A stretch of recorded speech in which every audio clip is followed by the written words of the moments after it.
والشمس وضحاها والقمر إذا تلاها والنهار إذا جلاها والليل إذا يغشاها والسماء وما بناها والأرض وما طحاها ونفس وما سواها فألهمها فجورها وتقواها قد أفلح من زكاها وقد خاب من دساها.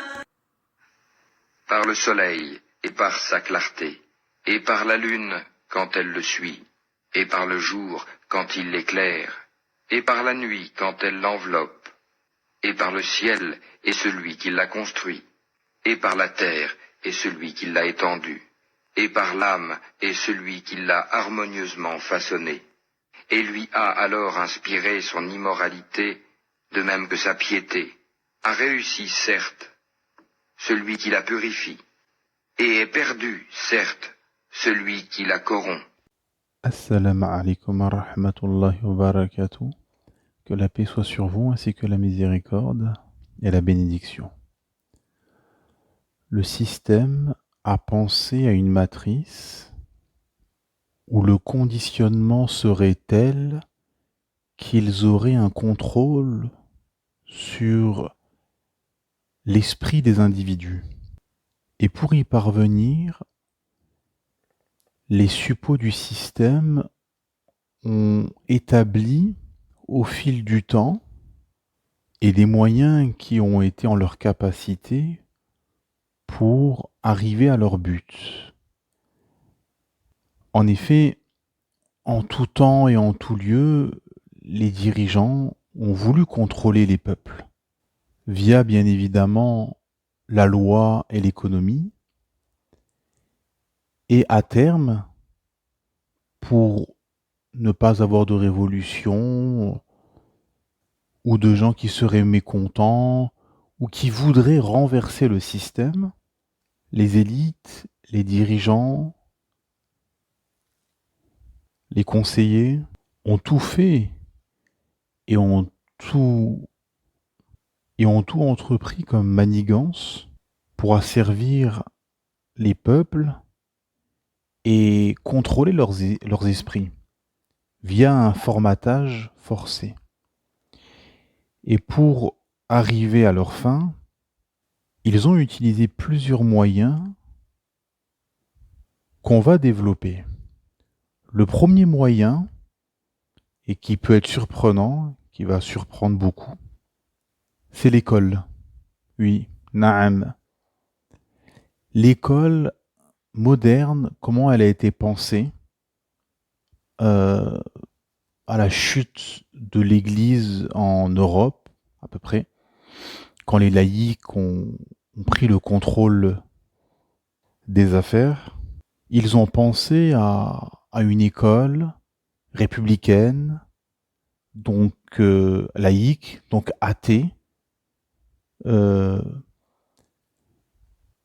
sans spiritualité, sans religion, où on n'évoque plus Dieu, on ne parle plus de Dieu. Une école, bien évidemment, qui est obligatoire pour obliger les parents à ramener leurs enfants dans ces temples maçonniques. Jusqu'à quel âge obligatoire? Jusqu'à 16 ans. C'est intéressant, c'est pas pour rien cet âge. C'est-à-dire, il y a encore quelques années, c'était à partir de 6 ans, maintenant c'est 3 ans pour le cas de la France. Donc de 3 ans à 16 ans, vos enfants sont obligés de passer toute leur année et toute leur journée, en tout cas beaucoup de journées, la majorité du temps, de leur temps, dans ces temples républicains athées. Et donc c'est une tranche d'âge qui est fondamentale, parce que c'est à ce moment-là que le futur adulte va se forger une personnalité, une identité, des souvenirs, etc. Hein. Parce que l'enfant est une page blanche, et cette page blanche, inéluctablement, va se remplir. Va se remplir de quoi? Comme nous disait notre chir, il faut qu'elle se remplisse, faut que cette page blanche, qui est ton enfant, faut qu'elle se remplisse d'islam, de Coran, de Sunna. Et si elle ne se remplit pas d'islam, elle se remplira d'autres choses, inéluctablement. Et autre chose, ben, ça va être des inepties, ça va être du haram, ça va être de l'égarement, etc.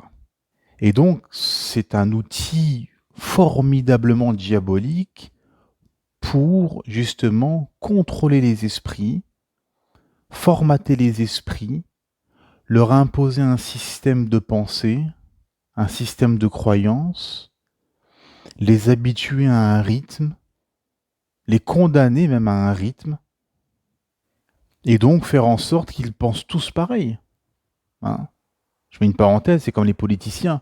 Beaucoup croient, tel politicien va changer les choses, tel politicien, mais ils sortent tous des mêmes écoles. Ils sortent tous des mêmes écoles, ils ont tous été formatés dans le même système, pour penser pareil, pour réfléchir pareil, et pour avoir les mêmes réactions. Donc, non. Il n'y a pas de nouveau politicien qui va venir avec quelque chose de différent, pardon. Non, non, c'est tous des pantins qui sont tous à la botte du système. Et donc, tous ces enfants, en France, en Europe, dans d'autres sociétés qui ont adopté le même modèle, finalement, se retrouvent à avoir un enseignement identique. Et donc, au final, pourquoi? C'est quoi la finalité? C'est finalement d'être des bons petits soldats du système. Naam. En effet. En fait, l'école est faite pour que tu ne remettes pas en question le système. Pour que tu ne réfléchisses pas.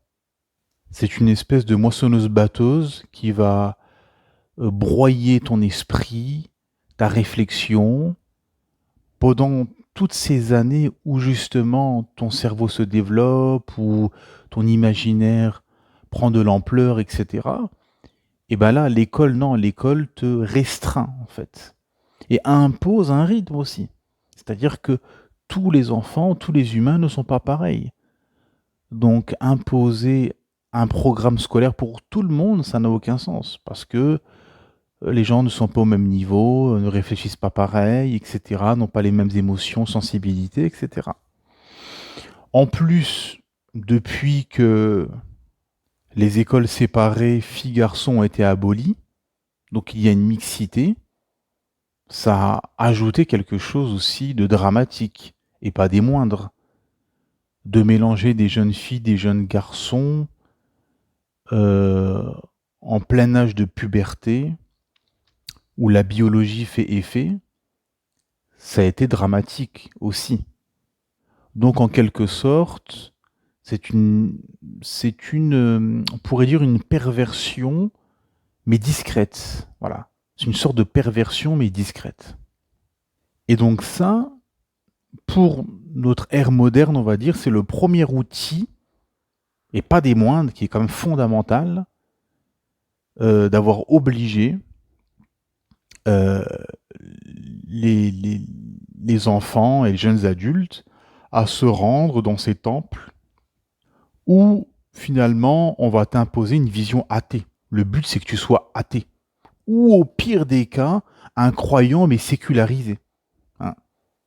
C'est pour ça que par exemple vous avez beaucoup de musulmans qui sont passés entre les mains de l'école républicaine et qui ont un esprit laïque en fait en quelque sorte. Et qui, voilà, il y a beaucoup de lois de l'islam qui ne comprennent pas. Certains, malheureusement, remettent en question un État dirigé par l'islam à 100%, sans qu'il y ait de séparation, sans que l'humain ramène pas sa raison erronée, etc. Donc c'est très très dangereux. Ça banalise beaucoup de choses. Des perversions, du haram. Ça diffuse dans l'esprit des jeunes une théorie qui est mensongère et qui a pour but d'athéiser les petits occidentaux, qui est cette théorie de l'évolution. qui a été démonté et débunké depuis très longtemps d'ailleurs. Il y a beaucoup de choses qui sont dites, qui sont contradictoires à l'islam, c'est-à-dire que, et même la religion de manière générale, ça veut dire qu'il y a beaucoup de choses, on va vous dire que c'est bien, alors que c'est haram et mal en islam. Il y a beaucoup de choses qu'on va vous dire que c'est mal, mais qui est bien et qui est même obligatoire en islam. Par exemple, le hijab. Dans l'école, en fait, quand on vous interdit, regardez, réfléchissez, subhanallah, en fait, c'est incroyable parce qu'il se passe des choses et les gens s'habituent en fait et comment dire, beaucoup ne réfléchissent pas. En fait, quand vous interdisez, quand le système interdit le port du voile dans les collèges et lycées, loi de 2004, et il y a quelques années la abaya, en gros, on criminalise ces vêtements. En gros, c'est pour dire ces vêtements sont des vêtements dangereux, sont des vêtements, sont un étendard politique, islamiste, que sais-je, comme ce qui est dit sur les plateaux de télé. Bon, et en gros, on promotionne le fait inconsciemment, finalement, de diffuser dans les esprits, inconsciemment, que ce vêtement est quelque chose de dangereux, et que ceux qui le porteraient seraient des criminels. Wal'iyadu billah. Regardez le danger, finalement. Juste une loi, comment l'impact psychologique qu'il peut y avoir, conscient ou inconscient, sur les esprits. Donc ce premier outil a été un outil magistralement diabolique pour finalement contrôler les esprits et formater ces derniers. Ensuite, les autres outils sont plus numériques, on va dire. Quasiment que numérique même. Et ça, c'est ce qui est venu, ce qui a alimenté finalement la matrice, le système, et que le système a utilisé à merveille, dans le mauvais sens du terme, pour diffuser beaucoup de messages, pervertir les esprits, athéiser les esprits, séculariser les esprits. Ça a commencé donc avec la télévision, et précisément à la télévision, les films. Donc pour la première fois en fait, dans l'histoire de l'humanité, vous avez des êtres humains qui ont eu chez eux des postes de télévision, des écrans, qui leur permettaient de voir d'autres êtres humains. Hein. Donc vous avez pour la première fois dans l'histoire de l'humanité, des étrangers qui se sont invités dans les maisons des uns et des autres. Et ça, c'est quelque chose qui est quand même assez fondamental et colossal dans l'histoire de l'humanité. C'est pas quelque chose de léger, qu'on va balayer d'un revers de la main, non. C'est quand même quelque chose de conséquent. Et donc, via ces films, derrière, il y a plein de messages. Plein de messages qui sont diffusés. Ce sont des scénarios qui sont pour la plupart inventés. Parfois c'est tiré d'histoires vraies, de faits historiques, etc. Mais beaucoup c'est des histoires inventées. Donc c'est une espèce de concurrence par rapport, on va dire, de manière générale, aux livres religieux avec les qasas, les récits qu'il y a dedans. Hein. Parce qu'avant, c'était le père, le grand-père, le patriarche de la famille, tout le monde se mettait autour de lui et il racontait, alhamdulillah pour les musulmans, il racontait les qasas, les récits prophétiques, qu'est-ce que nous dit Allah subhanahu wa ta'ala, qu'est-ce qui s'est passé, les peuples, etc. Et là, ce sont des histoires qui sont véridiques, profondes de sens, et qui nous expliquent, qui nous met en garde justement de ne pas tomber dans les péchés, les déviances dans lesquels sont tombés les peuples passés. Et derrière, il y a plein de sagesse à tirer, plein de leçons à tirer pour nous. Et en plus, en récitant le Coran et en se plongeant dans le Coran et en parlant du Coran, vous gagnez des hasanat, des bonnes œuvres. Donc au lieu de ça, les gens se sont mis devant des écrans et ont commencé à regarder des films, avec le haram qu'il y a dans ces films. Mixité, du nu, des gens dénudés, de la musique, etc. Qui finalement banalisent le haram, banalisent le péché. Faut comprendre ça, hein. Parce que quand vous habituez votre regard ou vos oreilles au haram, bah, les gens ne font même plus attention. Et c'est ce qui s'est passé avec les films. Beaucoup se sont habitués, et aujourd'hui les gens ne font même plus attention. La plupart des films, au bout de 30 secondes, 40 secondes, vous avez vu plein de haram et entendu plein de haram. Donc là, c'est un moyen extraordinaire pour la matrice de, sans bouger, sans coloniser les peuples finalement, de diffuser des idées. Notamment, une des grosses idées qui a été diffusée dans les films et qui a été une des causes de la destruction des familles, c'est le féminisme. En gros, dans les films, on a poussé... Les premiers films, ça reflétait la société.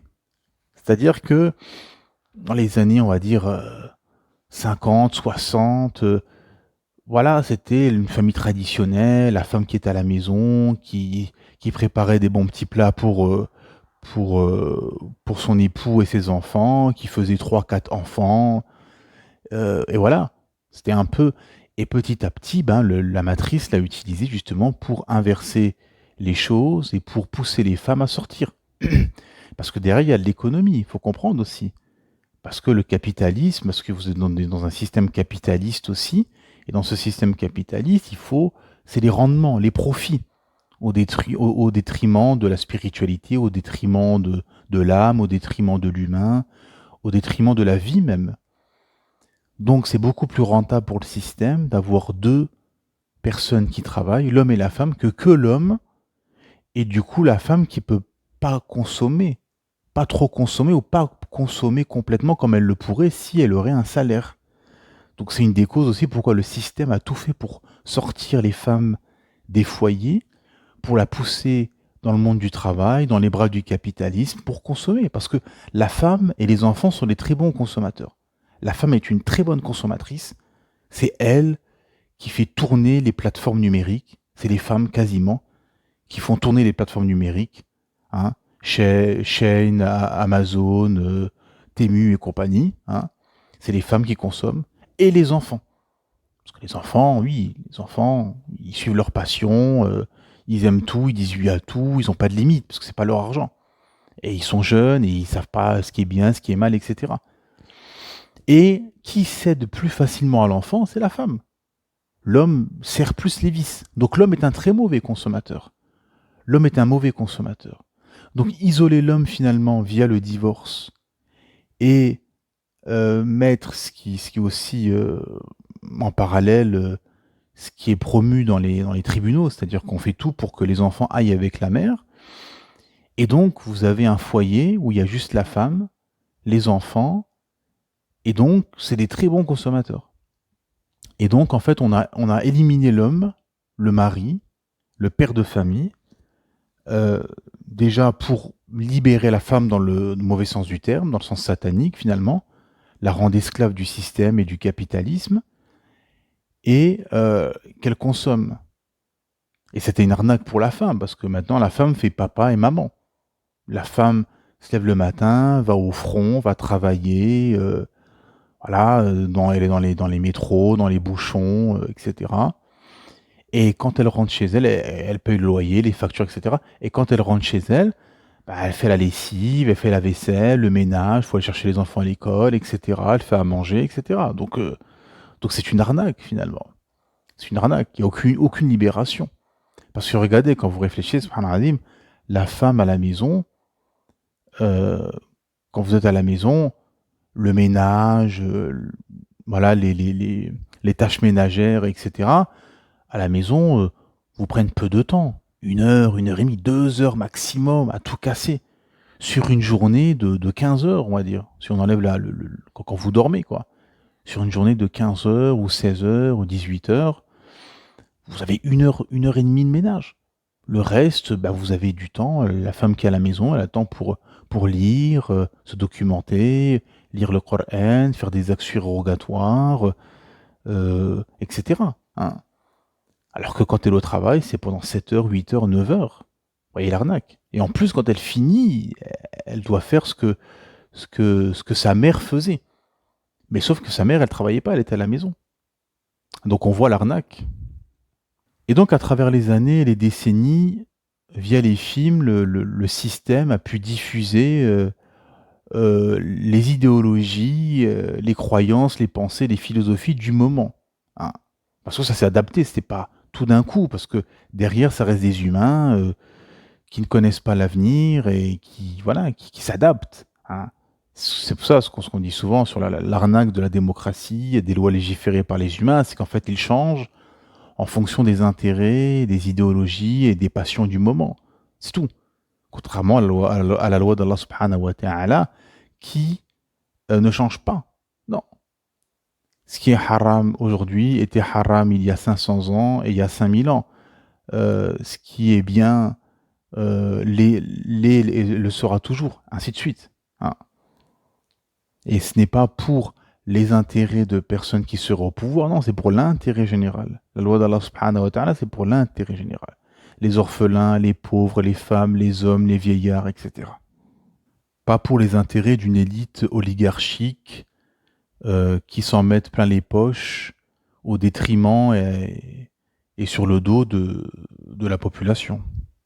Ensuite, l'autre outil que le système a utilisé aussi à merveille, c'est finalement les films du quotidien. Ce qu'on appelle les téléfilms ou ce qui est plus connu, les séries. Les séries ont été un moyen encore plus fort que les films. Parce que les films, c'était un film qui durait 2 heures, 3 heures, qui était au cinéma, et après qui était diffusé, qu'on pouvait acheter en cassette. À l'époque, c'était les cassettes. Puis les CD qui passaient à la télé. C'était un film qui touchait sur l'émotion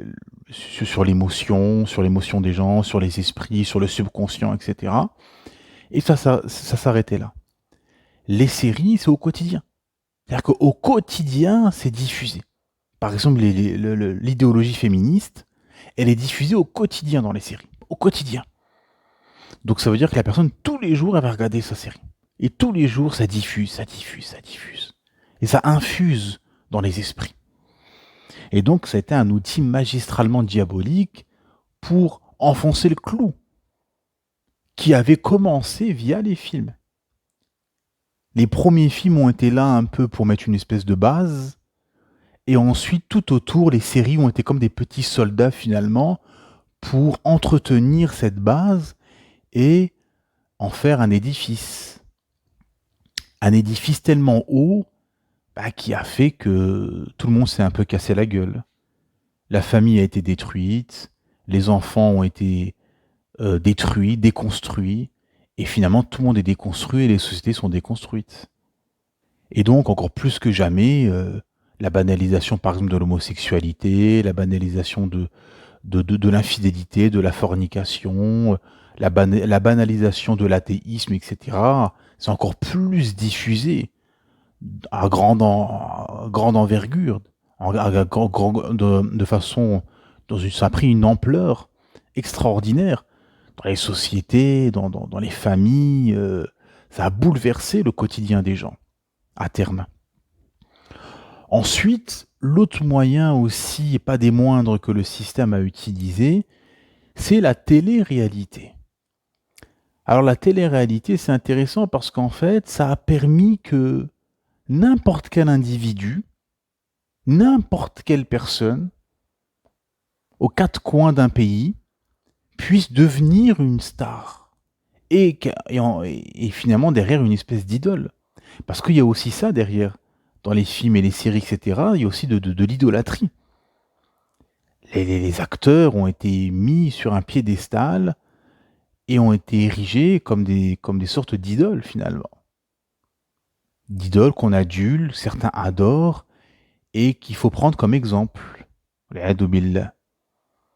Et donc la télé-réalité, c'est maintenant on vous a mis des stars, on vous a mis des stars du quotidien, les séries, et maintenant, vous tous, n'importe qui, dans les quatre coins du monde, vous pouvez être votre propre star et votre propre idole.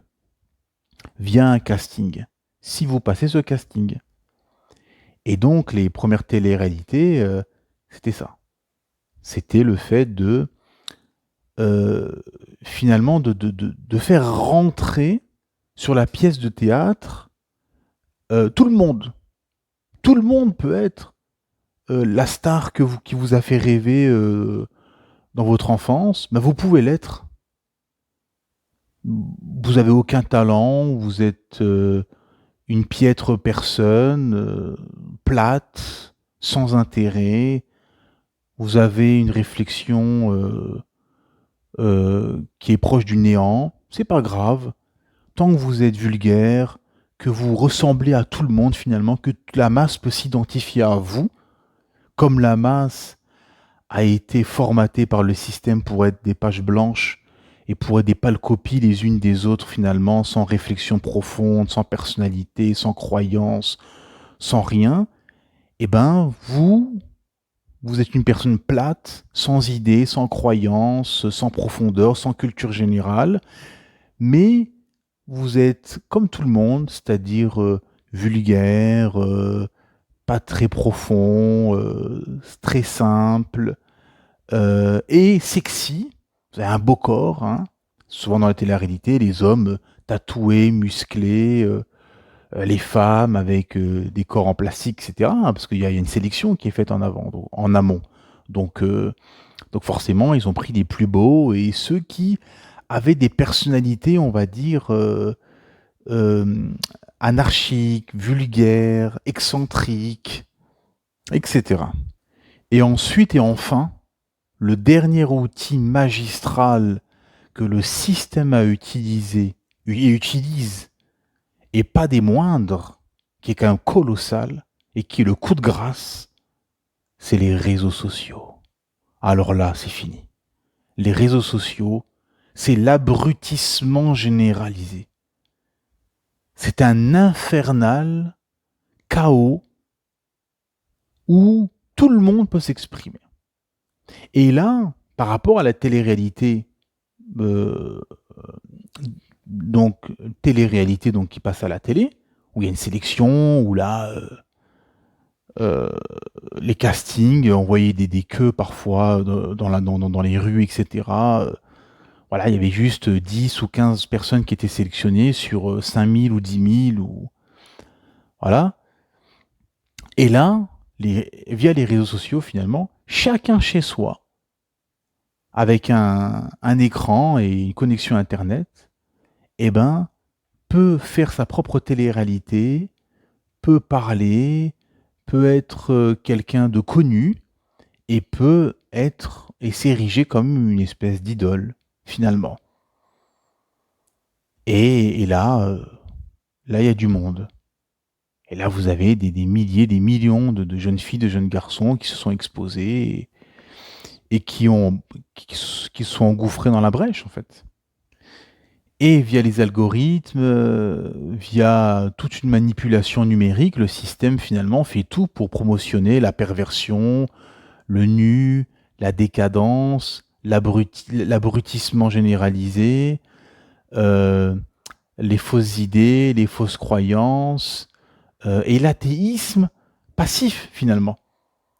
Ce que j'appelle l'athéisme passif, c'est-à-dire que les gens vous disent « je suis croyant, je crois », mais il vit comme un athée, il pense comme un athée, il a le logiciel athée, en fait. Et il y a ce qu'on appelle le buzz. Et qu'est-ce qui buzz ? C'est pas le discours d'un grand savant qui a fait l'exégèse, une profonde exégèse d'un verset, d'un hadith, une explication, un cours très profond sur le jour du jugement, sur comment éviter les ruses du diable, comment éviter les châtiments de la tombe, etc. Non, c'est pas ça qui buzz. Ce qui est essentiel pour nous, hein, on a été créé pour adorer Allah Ta'ala, donc on doit savoir comment l'adorer et on doit savoir comment éviter l'enfer, les châtiments de la tombe, etc. Bon, c'est ça le principal, c'est ça que l'humain doit rechercher. Et ben non, c'est pas des cours comme ça qui buzzent et qui font du bruit. Non, non, non. C'est quelqu'un qui a jeté un verre par la fenêtre et ce verre a atterri sur un pare-brise, qui l'a brisé Et boum, ça fait un buzz, une bagarre par-ci, une caissière et une femme qui se crêpe le chignon dans un magasin par-là, une phrase choquante là-bas, une nouvelle tendance absurde par ici, etc. Et donc en fait, ce sont des choses qui relèvent du rire, hein, parce que les gens aiment bien rire. Donc ce qui relève du rire, ce qui relève de la distraction, de l'occupation, du divertissement, de ce que l'âme aime, de ce que le nefs aime, s'apesantir, être feignant, rigoler, la dérision, etc. Et ce qu'il y a, c'est pour ça que j'ai commencé, et surtout c'est très intéressant à remonter finalement au début, quand on a parlé de l'école, du formatage. C'est-à-dire que là, il y a un deuxième formatage. C'est-à-dire qu'aujourd'hui, comme les, les premiers enfants qui ont adhéré à l'école républicaine, et ben là, pareil, aujourd'hui, les jeunes Français, les jeunes Suédois, Anglais, Allemands, Belges, Espagnols, Italiens, ben, sont dans les écoles républicaines à être formatés. Et il y a un deuxième formatage, parce qu'avant, ils se libéraient de ces temples, quand ils sortaient de l'école, quand ils étaient en week-end, en vacances, etc. C'est que là maintenant, même s'ils ont quitté ces temples, ils sont encore dans un espèce de formatage via les réseaux sociaux où on diffuse les mêmes idées, où tout le monde sont des pâles copies les unes des autres, où tout le monde pense pareil. Et donc, la personne pense comme ça et voit que lui pense comme ça, elle pense comme ça, comme lui, etc. Et que finalement, chacun voit que ils sont des millions à penser tous pareil. Eh ben, c'est comment dire, c'est quelque chose qui est très dangereux parce que les gens pensent pareil, mais de quoi? Pensent pareil sur des idées de koufr, de mécréance, d'incroyance, sur de l'égarement, sur de la bêtise, sur de l'abrutissement, sur des choses finalement qui éloignent de la vérité, qui éloignent de pourquoi on a été créé. Et les gens, ben, sont dans ce formatage, dans ce matraquage psychologique, conscient ou inconscient, qui fait que quand les gens vont sur les réseaux sociaux finalement, via l'algorithme, via ce qui buzz, etc., et ben tout le monde inéluctablement, comme un peu tous les chemins mènent à Rome, et ben toutes ces vidéos, toutes ces publications, tous les réseaux sociaux finalement mènent à la matrice, au final, tout simplement. Voilà. C'est ça mes frères et sœurs, vous qui ne serez pas musulmans. C'est ça. Rappelez-vous, ça a été pensé en amont. Vous avez des gens qui ont pensé en amont ce système. Mais c'est quoi ce système? Eh bien, c'est un espèce de système, finalement, qui est une sorte de préparation à l'avènement de Masih ad-Dajjal. Voulu ou pas voulu. Qui est un système de Dajjal dans le sens faux. Parce que Dajjal, c'est ça. C'est le faux. C'est le mensonge. Et donc, là, c'est une illusion, tout ça. Les réseaux sociaux, c'est une illusion. Vous avez des buzz qui prennent de l'ampleur, qui font du bruit, et finalement, comme un ballon gonflable, vous soufflez, vous soufflez, vous soufflez, ça gonfle, ça gonfle, ça gonfle, et si vous l'attachez pas et que vous le jetez en l'air, brrr, il va se dégonfler et il va tomber par terre et retrouver sa taille initiale. Ben là, c'est pareil, avec les buzz qu'il y a sur les réseaux sociaux. Ça fait du buzz, on va parler de telle personne, telle chose, tel événement, tel lieu, etc.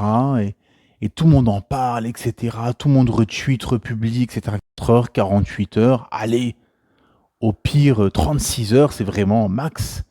Et après, ben, c'est fini. Ça retombe dans les oubliettes. Et tout le monde passe à autre chose, passe au nouveau buzz.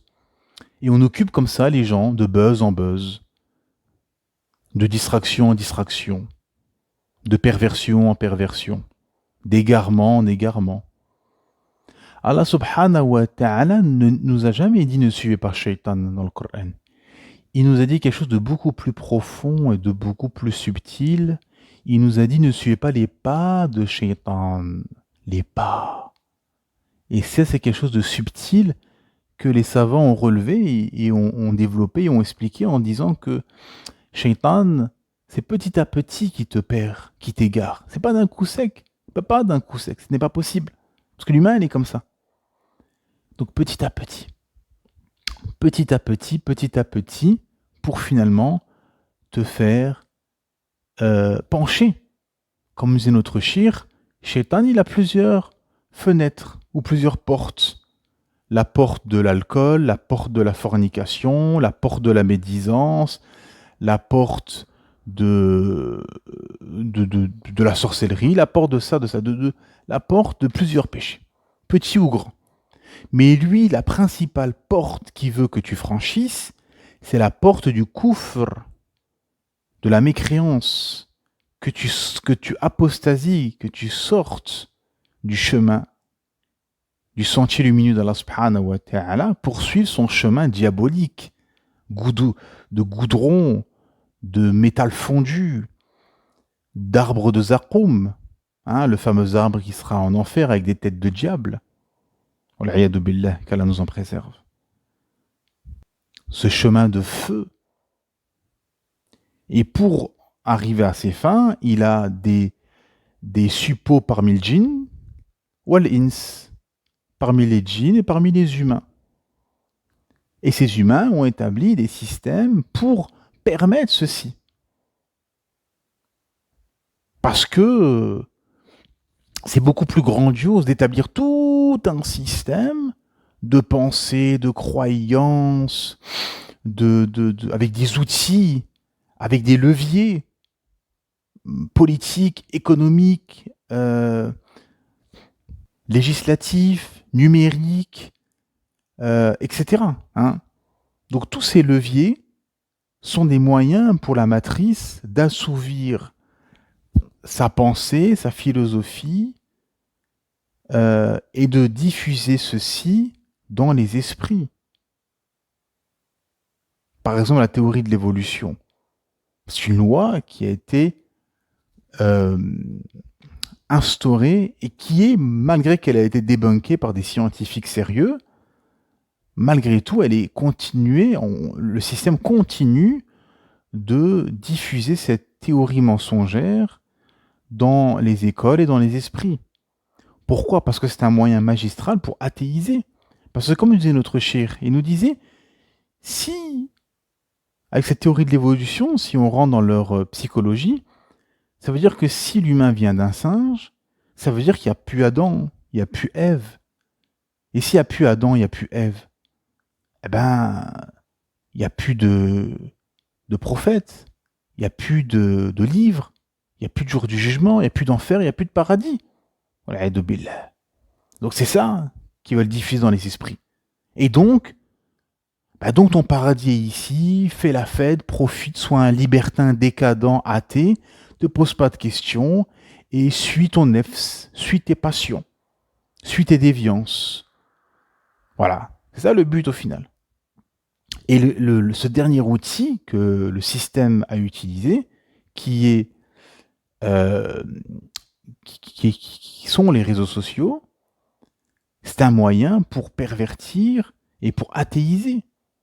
Regardez les apostats qui pullulent et qui ont pignon sur rue, qu'on invite même jusqu'à sur des plateaux de télé. Donc le système est bien conscient de cette force qu'Allah Ta'ala a permis. C'est comme ça, c'est une épreuve pour eux et une épreuve pour nous. Ce qu'ont les ennemis de l'islam et les tenanciers du système et les suppôts de la matrice et de Shaitan, c'est une épreuve pour eux. Est-ce qu'ils vont faire le mal? Est-ce qu'ils vont diffuser des idées dangereuses, corrompues, fausses, mensongères, ou pas? Et c'est une épreuve pour nous, qui est un combat pour nous. C'est-à-dire que nous, on les combat. Et donc, c'est une épreuve pour nous. Le danger aussi des réseaux sociaux, c'est que Vous savez, il y a beaucoup de gens malades du cœur. Beaucoup, beaucoup. Et encore plus à notre époque. Beaucoup de gens malades du cœur. Et en fait, le réseau social permet que cette personne malade du cœur, corrompue, qui a des idées dangereuses, finalement de les diffuser. Et ce que chacun fait. Les coranistes font ça, les apostats font ça, les nationalistes, tribalistes, adorateurs de leur État-nation font ça, etc. Les athées font ça. Donc chacun diffuse finalement son idéologie, et une personne malade du cœur, qui est remplie d'égarements, d'inepties, de déviance dogmatique, etc., à lui ou elle tout seul ou toute seule, peut diffuser tout ceci. Diffuser des vidéos, diffuser des publications, etc. Donc c'est là qu'on voit que c'est un grand danger. Ce sont les fameux Ruwaybida que Rasulullah sallallahu alayhi wa sallam a annoncé. Quand il dit qu'avant l'avènement de Masih ad-Dajjal, Ruwaybida parlera. Sahaba ils ont demandé qui sont ces gens. Et quand on retourne au début du hadith, c'est très intéressant par rapport à tout ce qu'on vient d'exposer, c'est que Rasulullah sallallahu alayhi wa sallam dit il y aura certes avant l'avènement de Masih ad-Dajjal des années de grandes tromperies, durant lesquelles le véridique sera démenti, tandis que le menteur sera jugé véridique, durant lesquelles on craindra la trahison de la personne de confiance, tandis que l'on fera confiance au traître, et durant lesquelles les Ruwaybida prendront la parole. As-Sahaba, ou quelqu'un demanda qu'est-ce que Ruwaybida? Et il dit, sallallahu alayhi wa sallam, ce sont des pervers qui s'expriment concernant les affaires générales. Et on voit qu'il y a une succession d'événements. Donc avant Masih ad-Dajjal, il y aura donc ces gens, des pervers, qui parleront qui s'exprimeront des affaires générales. Mais regardez, pervers. Le pervers en islam, ce n'est pas, en islam, religieusement, islamiquement, quand on parle du pervers, ce n'est pas le même sens qu'en français. En français, c'est, quand on parle du pervers, ça a un seul sens. C'est-à-dire c'est quelqu'un voilà, qui a un attrait pour le charnel, voilà, pour être poli, etc., on va dire.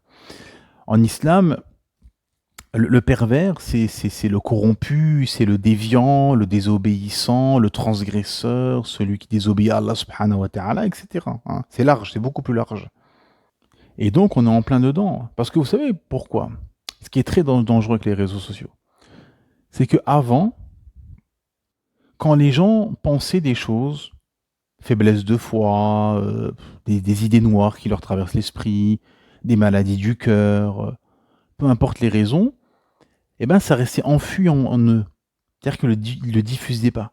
Ils n'en parlaient même pas en public, parce qu'ils se disent, non, personne ne pense comme ça, il n'y a que moi, c'est moi qui suis déviant, ou qui a des mauvaises pensées, etc. Bon. Maintenant, ce qu'il y a, c'est que cette personne-là, elle l'exprime sur un réseau social. Elle dit « Ah, moi, j'en ai marre de ceci. Ah, moi, je pense ceci. Ah, pour moi, on devrait supprimer ça, etc. » Et beaucoup de choses sont des inepties, beaucoup de choses sont des paroles de koufr. Vous avez beaucoup de musulmans qui disent des paroles de koufr, comme ça, par exemple, sur les réseaux sociaux. Qui ne sont pas d'accord avec des règles islamiques, etc. Hein, parfois, ça fait même le buzz sur Twitter, par exemple. Et bien, qu'est-ce qui se passe? Vous voyez que en fait, c'est toujours pareil. C'est pas si une personne dit cette chose, c'est qui suit cette personne. Et quand on voit une personne qui dit une ineptie, une hérésie islamiquement parlant, ou même une parole de koufr, eh ben vous allez voir 3000 likes, 4000 likes, 5000 likes, 10 000 likes. Oh, bien sûr, vous allez me dire, il y a beaucoup de gens qui ne sont peut-être pas musulmans, c'est pour gonfler les chiffres. Allahu a'lam, d'accord. Mais beaucoup de gens pensent comme ça. Beaucoup de gens, par exemple, les idées féministes, tout ce qui est autour de la femme. Quand vous avez une femme qui va dire une chose, qui dit quelque chose sur un réseau social, vous avez vous avez toute une brochette de femmes qui viennent dire « Ah, moi aussi je pense ça, mais moi aussi ça fait des années je pense ça, je n'osais pas le dire, etc. » Et finalement, ça libère. Les langues se délient. Et là, finalement, les réseaux sociaux permettent finalement de divulguer et de dévoiler ce qu'il y a dans les poitrines. Donc c'est là où on voit le danger. Par exemple, sur la peine de l'apostasie. La peine de l'apostasie est tellement énorme que personne n'oserait, dans un État islamique, dire qu'il est apostasié. Donc elle est là la sagesse, notamment les anti-islam utilisent cette peine pour dire regardez l'islam, etc. Mais justement, il faut comprendre, il y a la loi et derrière, il y a l'esprit de la loi. Et en islam, il y a beaucoup, beaucoup de lois, de règles. Si tu ne comprends pas l'esprit de la loi derrière, pourquoi Allah Ta'ala a dit ça? Pourquoi Allah Subhanahu wa Ta'ala ordonne à la femme qui a été divorcée 3 fois de se marier avec un autre homme, et si elle divorce avec cet autre homme, sans ruser bien évidemment, elle pourra réépouser son premier mari une 4e fois. Donc il faut comprendre l'esprit de la loi, la profondeur de la loi. Et là pareil, cette peine de l'apostasie, c'est pour empêcher que ces pervers finalement diffusent leur virus. On avait fait une short il n'y a pas longtemps pour montrer quel point cette peine, comment elle est grandiose, extraordinaire. C'est là qu'on voit la parole d'Allah subhanahu wa ta'ala, c'est magistral, c'est majestueux, c'est extraordinaire. Parce que c'est prodigieux, c'est extraordinaire. On le voit là, on assiste. Quand vous laissez ces gens parler, ils diffusent leurs idées corrompues, ils diffusent leur virus. Mais quand vous avez une peine comme ça, qui est au-dessus de leur tête, ils ne parlent pas, ils sont discrets. Même s'ils apostasient, ils n'en parlent à personne, ils restent dans leur coin, salam alaikum. Ils n'en parleront jamais. Voilà. Parce qu'une personne qui arrive à ce point, c'est que c'est un pervers, un corrompu.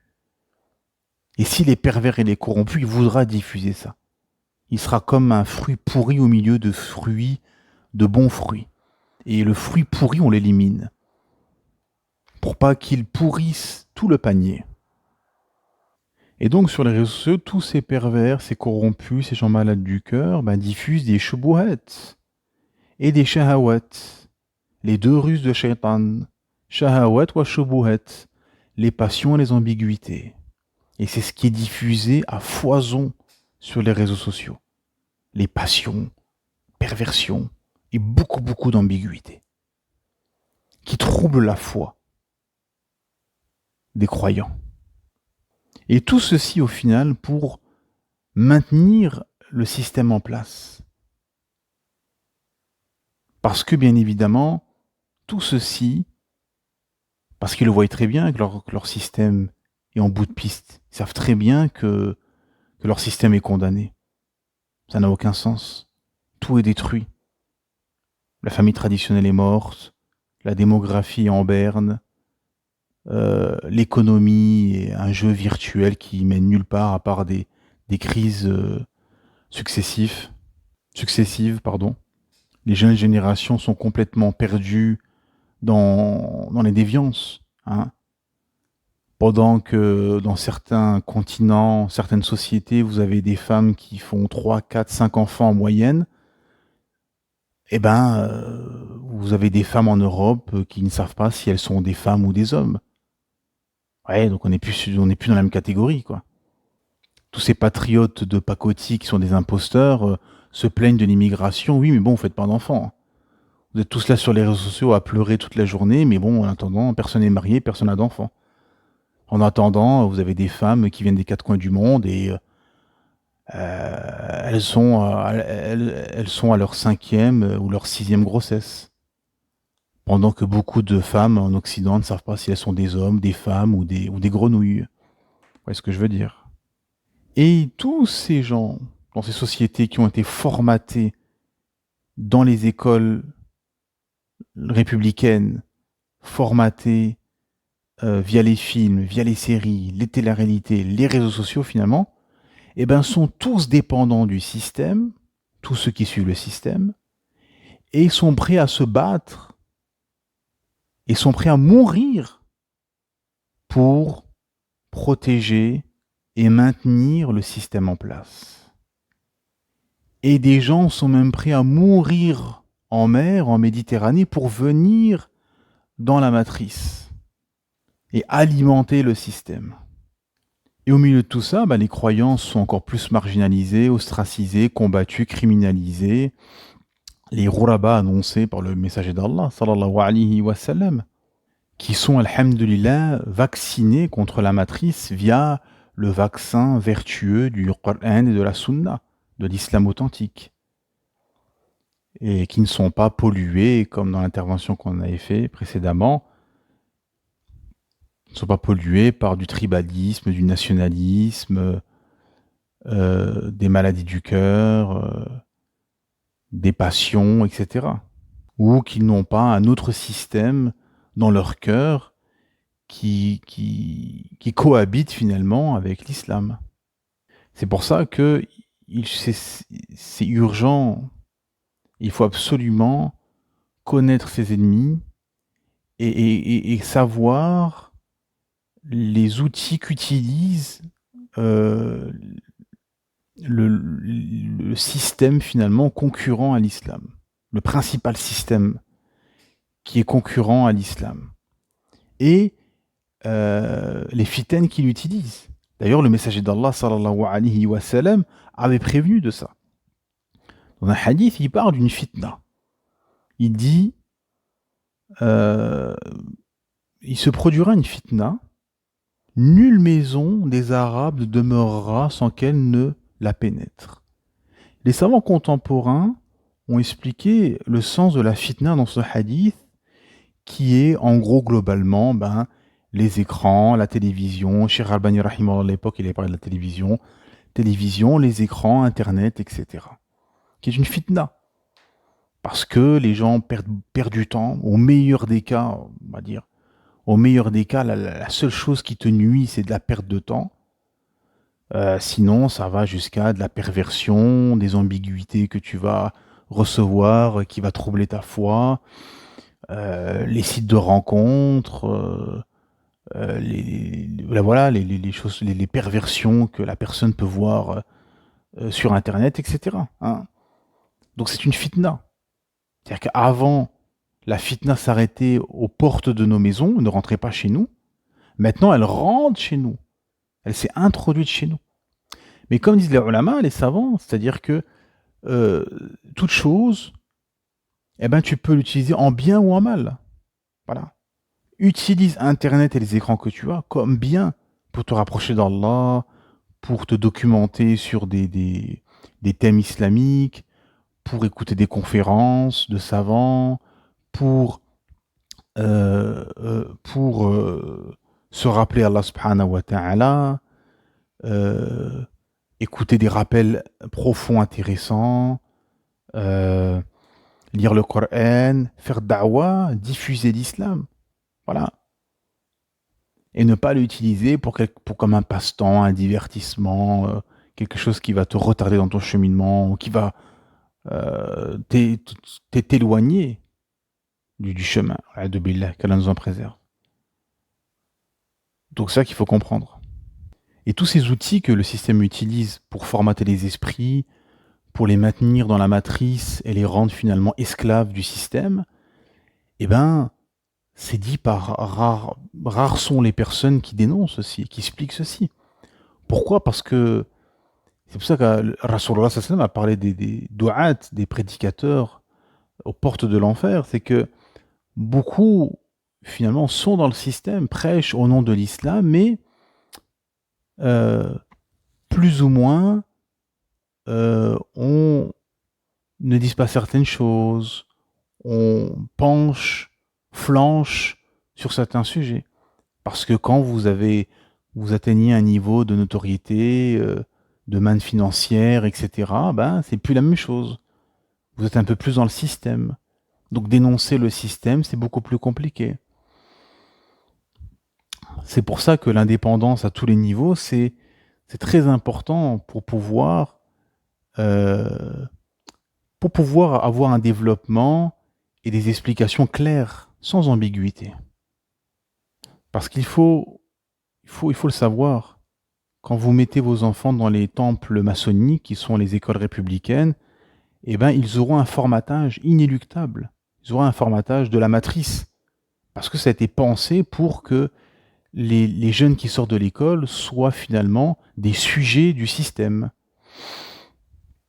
Ne parlons même pas ensuite après de la télévision, des films, des séries, des téléréalités, maintenant des réseaux sociaux. Où les réseaux sociaux sont des outils qui permettent à la matrice finalement de décider ce que vont penser les gens, en fait. C'est le système qui décide. Ce qui se passe avec les chaînes info, par exemple. Les chaînes info décident quel sujet, cette semaine ou ce jour, ou le jour présent, quel sujet va occuper les esprits, quel sujet va occuper les discussions des uns et des autres. Voilà. Il se passe des choses, là il y a un génocide, là il y a des injustices, là, etc. Et on occupe les gens pendant plusieurs jours sur une abaya, par exemple. Hein, comprenez? Donc c'est de la sorcellerie, en fait. C'est une sorcellerie, parce que la sorcellerie, elle est large. Il y a la sorcellerie, bien évidemment, qui est connue de tous, hein. Et il y a la sorcellerie avec le langage, il y a la sorcellerie avec les médias. Les médias sont des sorciers, manipulent les esprits. C'est un formatage aussi magistral, les médias.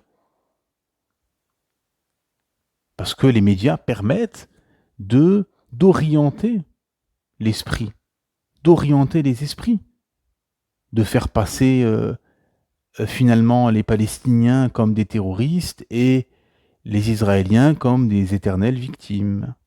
Par exemple, hein, Moïse avait tué alayhi salam, Moussa alayhi salam avait tué un Égyptien. Ben, c'était un grand criminel pour Pharaon. Mais Pharaon, lui, en attendant, il a tué des milliers, voire des millions d'enfants des Bani Israël. C'est la même chose. Hein. Aujourd'hui, on vous parle... ça fait presque 2 ans qu'on vous parle du 7 octobre. Mais en attendant, chaque semaine, ils font l'équivalent d'un Hiroshima, quoi. Donc effectivement, oui, les médias sont... le média est un moyen pour orienter la pensée politique et la pensée philosophique, mais qui est générale. C'est pour ça que je ne l'ai pas mis dans les outils du système au niveau chronologique, parce que les médias ont toujours existé et ont pris des formes différentes à travers le temps. Et donc le but, et on va finir dessus, des croyants, des rourabas, c'est justement de déconstruire leur système et de travailler bi'idhnillah par la permission d'Allah subhanahu wa ta'ala, parce que nous, on n'est pas capable de tout, mais Allah ta'ala est capable de tout. Et Allah ta'ala donne la victoire à qui il veut. Et donc on combat un système via 2 choses. Via premièrement le fait de le déconstruire, en expliquant la dangerosité, la corruption, etc. Et deuxièmement, de rebâtir de l'autre côté un système, un empire vertueux sur l'islam pour diffuser notre paradigme, notre façon de vivre, et pas formater mais former les esprits, éveiller les consciences et purifier les cœurs via la révélation de notre Créateur Allah subhanahu wa ta'ala. Et en attendant, sauver ce qu'on peut sauver et préserver nos enfants. Que la paix, la miséricorde et la bénédiction soient sur vous.